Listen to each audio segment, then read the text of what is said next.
শ্রী শ্রী ঠাকুরের কথন শৈলী।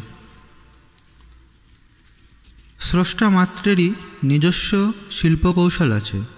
বক্তা, লেখক, চিত্রকর, ভাস্কর, কথক প্রমুখ তার নিজস্ব বিশেষ ভঙ্গিতে সৃষ্টিকার্য করে থাকেন।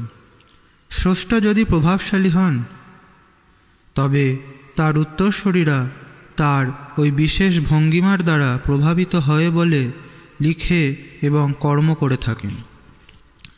শ্রী শ্রী ঠাকুর অনুকূলচন্দ্র তার সুদীর্ঘ 81 বৎসর কাল জীবন ধরে যত কথা বলেছেন, তার একটা বিশেষ ধরন আছে। এই ধরনটি একান্তভাবেই তার নিজস্ব। কোনো লেখক বা সাহিত্যিকের ধরনের সাথে তার ধরনের তুলনা হয় না। বলার বা লেখার এই ভঙ্গিমাকেই বলা হয় শৈলী, ইংরাজিতে স্টাইল। লেখককে যদি সাম্য প্রকার জানতে ও বুঝতে হয়, তবে তার প্রযুক্ত বিশেষ শৈলীর সাথেও পরিচিত হতে হয়। কারণ লৌকিক জগতে দেখা যায়, অনেক লেখক বা সাহিত্যের সৃষ্টিকে ভালোভাবে বোঝার জন্য তার নিজস্ব বাচন বা কথন ভঙ্গিমাকে অবগত হতে হয়। কারণ ওই ভঙ্গিমার ভিতর দিয়েই জানা যায় লেখকের মনের অভিব্যক্তির ধারা কেমন খাতে তিনি চিন্তা করেন, কি বিশেষ বৈশিষ্ট্য তার ওই শৈলীর মাঝে ফুটে উঠেছে। এর ভিতর দিয়ে লেখকের চিন্তার গভীরতা, মানসিক বিন্যাস ও ভাব প্রকাশের বিশেষত্বকে ধরা যায়। আর লেখকের সমগ্র জীবনটিকে বোঝার জন্য এই দিক জানা একান্ত দরকার।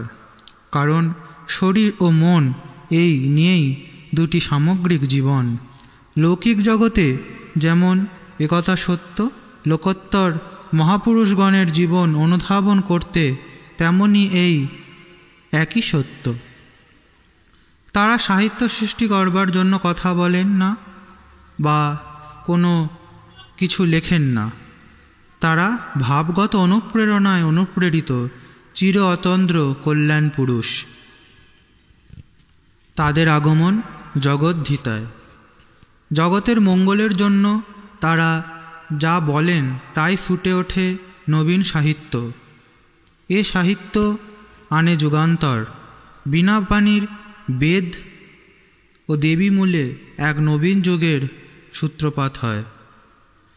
এ সাহিত্য মানুষের চিন্তা জগতে আনে বিপুল আলোড়ন। জীবনের হারিয়ে যাওয়া সূত্রগুলিকে সুগ্রথিত করে, আত্মবিস্তৃত জাতিকে স্বমহিমাবোধে পুনঃপ্রতিষ্ঠিত করে। এই সাহিত্যের শৈলীর এমনই একটা আকর্ষণীয় গুণ থাকে, যা সর্বস্তরের সব রকম মানুষকেই মুগ্ধ করে, যা তার স্বকীয় বৈশিষ্ট্যে অনুপম এবং স্বমহিমায় সুপ্রতিষ্ঠিত। তাই এসব সাহিত্য কালজয়ী এবং চিরকালের অনুধ্যানযোগ্য। আমরা জানি, যখন ধর্মের গ্লানি এবং অধর্মের অভ্যুত্থান হয়, তখন শ্রী ভগবান নররূপে ধরণীতে আবির্ভূত হয়ে সাধুদের পরিত্রাণ ও দুষ্কৃতিকারীকে বিনাশ করে ধর্ম সংস্থাপন করে থাকেন। এই ধর্ম সংস্থাপন ক্রিয়া পরম পুরুষ শুধু আচার অনুষ্ঠানের মধ্যে সীমাবদ্ধ রাখেন না। মানবীয় যা কিছু গুণ যাতে মানুষের মাঝে বিকশিত হয়ে ওঠে, তেমনভাবেই তিনি সবাইকে প্রবুদ্ধ করে থাকেন। সেই জন্য তার কথাগুলির মধ্যে থাকে প্রচলিত বিকৃত বোধের অপসারণ, মুক্তির আনন্দের নিশানা। শ্রী শ্রী ঠাকুর অনুকূলচন্দ্র যুগসন্ধিক্ষণে আবির্ভূত এমনই এক ব্যক্তিত্ব। জগতের মঙ্গল তথা প্রত্যেকে তার স্বকীয় বৈশিষ্ট্যে প্রতিষ্ঠিত করে ঈশ্বরাভিমুখী করে তোলাই তার সারা জীবনের সাধনা। তার জন্য মানুষের ভাষা ও সাহিত্যে বহুকালের মরচে পড়া কথাগুলিকে তিনি অতি যত্নে আবার মেজে ঘষে পরিষ্কার করে ঝকঝকে তকতকে করে দিয়েছেন। কোথাও বোধের কোন অস্পষ্টতা নেই। মানুষ যাতে কথাগুলির অর্থ ঠিকমতো বুঝতে পারে, একটুও যাতে ভুল না হয়, তার জন্য শ্রী শ্রী ঠাকুর তার নিজস্ব শৈলীতে কথাগুলির ব্যাখ্যা করেছেন। যেমন কাজে গোজামিল দেওয়া। এখানে গোজামিল শব্দটি সন্ধি বিচ্ছেদ করে দিয়ে শ্রী শ্রী ঠাকুর বলেন, গোজামিল মানে গোঁজা যুক্ত অমিল। কাজের মধ্যে অমিল যত গুঁজে দেওয়া হয়, অর্থাৎ যতখানি ফাঁক রাখা হয় যেখানে, সেখানেই তত গোঁজামিল থাকে। মানুষ নিজের ভালো হওয়ার মধ্যে পিতামাতা, গুরু বা অন্যান্য শ্রেয়জনের চরণ পূজা করে থাকে। তাদের চরণে পুষ্পাঞ্জলি দেয়, প্রণাম করে, পদধূলি মাথায় ধারণ করে। কিন্তু বহুকাল এমনতর করার পরেও দেখা গেছে কোনো কোনো মানুষ যেখানে ছিল ঠিক সেখানে দাঁড়িয়ে নেই, উন্নতি বা শ্রীবৃদ্ধির পথে বিশেষ কিছুই এগোতে পারেনি। তখন আত্মবিশ্বাসের সঙ্গপাঙ্গরা এসে মন্ত্রণা দেয় যে ওসব চরণ পূজা টুজা করে কিছু হয় না, ওসব দুর্বল চিত্ততার লক্ষণ। এইভাবেই শ্রদ্ধায় ফাটল ধরতে আরম্ভ হয়, মানুষের বিশ্বাসের ভিত্তি টলে যায়, ফলে জীবনের মেরুদণ্ডও নড়বড়ে হয়ে পড়ে। একটা তিক্ত হতাশাবোধ তাকে গ্রাস করে ফেলে। বর্তমানে এই রকম একটা সামাজিক পরিপ্রেক্ষিতে দাঁড়িয়ে শ্রী ঠাকুর অনুকূলচন্দ্র ঘোষণা করলেন, চরণ পূজা মানে চলন পূজা, অর্থাৎ যার চরণ পূজা করছি তিনি যে চলনে চলে শ্রেষ্ঠ হয়ে উঠেছেন তেমনতর চলনেই চলতে থাকা। সংস্কৃত ব্যাকরণে একটা কথা আছে, র ও ল অভেদ, তাই চরণকে চলন বলে ব্যাখ্যা করলে বুঝতে কোনো কষ্ট হয় না। ঠিক একই রকম চরণামৃত গ্রহণ করা মানে চলনামৃত গ্রহণ করা।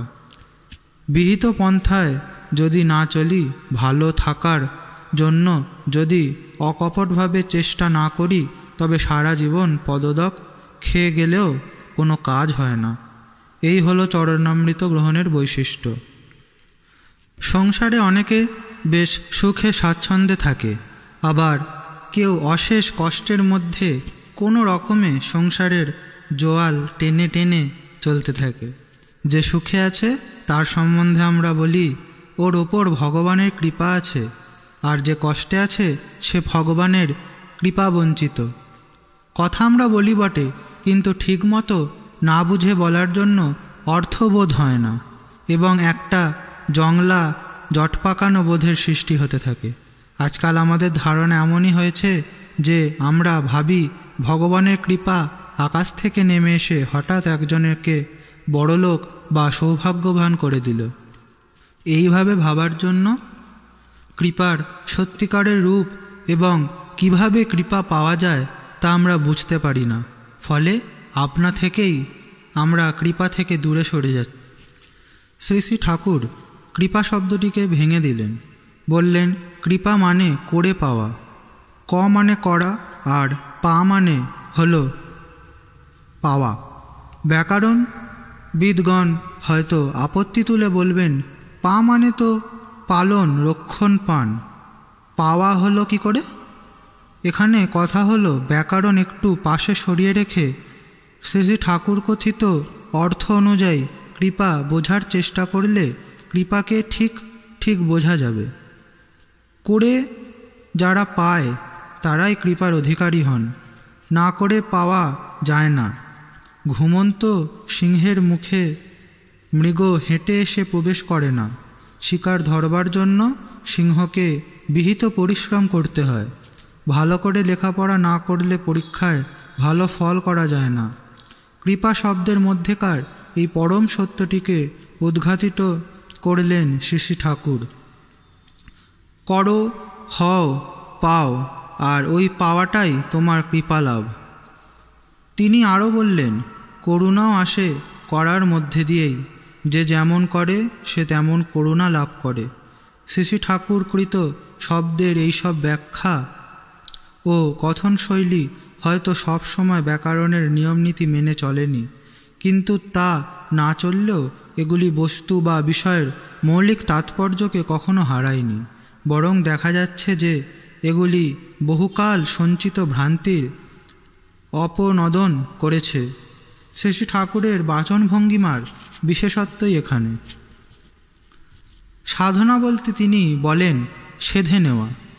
কতকগুলির মামুলি জপ তপ কৃচ্ছ সাধনই শুধু সাধনা নয়, যে কোনো কাজ বিহিতভাবে নিষ্পাদন করাই সাধনা।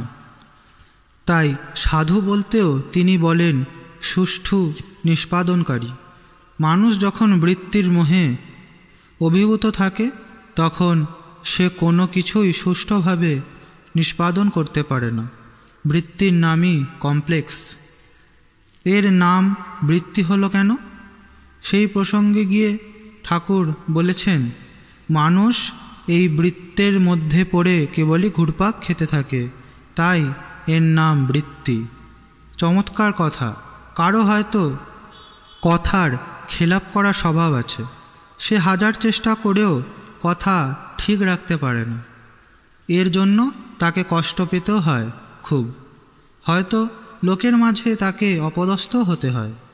তবুও সে কিছুতেই ওই বৃত্ত থেকে বেরিয়ে আসতে পারে না, বারবার কথার খেলাপ করেই চলতে থাকে। এই বৃত্তির জালে মানুষ একদিনেই পড়ে না, দীর্ঘকাল এক ধরনের চিন্তা ও কর্ম পুনঃ পুনঃ অভ্যাস করে ফেলার ফলেই সেই বিশেষ রকমটা মানুষের চরিত্রে গেঁথে যায়, সেটা তার স্বভাবে পরিণত হয়। তখন তার বাইরে বেরোনো তার পক্ষে হয় কষ্টসাধ্য। কিন্তু পরম পুরুষ মানুষকে বৃত্তির বৃত্ত থেকে মুক্ত করে তাকে মুক্তির আনন্দে প্রতিষ্ঠিত করতেই আসেন। তার পথ জীবনের পথ, তাই সে পথের সাথে বৃত্তিপথের ঠক্কর লাগে। প্রিয় পরম যিনি, প্রেরিত পুরুষ যিনি, তিনি দেন এই ঠক্কর। তাই তিনি ঠক্কর, সহজ বাংলায় ঠাকুর। এইভাবেই শ্রী শ্রী ঠাকুর ঠাকুর শব্দের অর্থ করেছেন। ঠাকুর তিনি, যিনি আমার বৃত্তিকে ঠক্কর দিয়ে সুবোধকে জাগরিত করে তোলেন।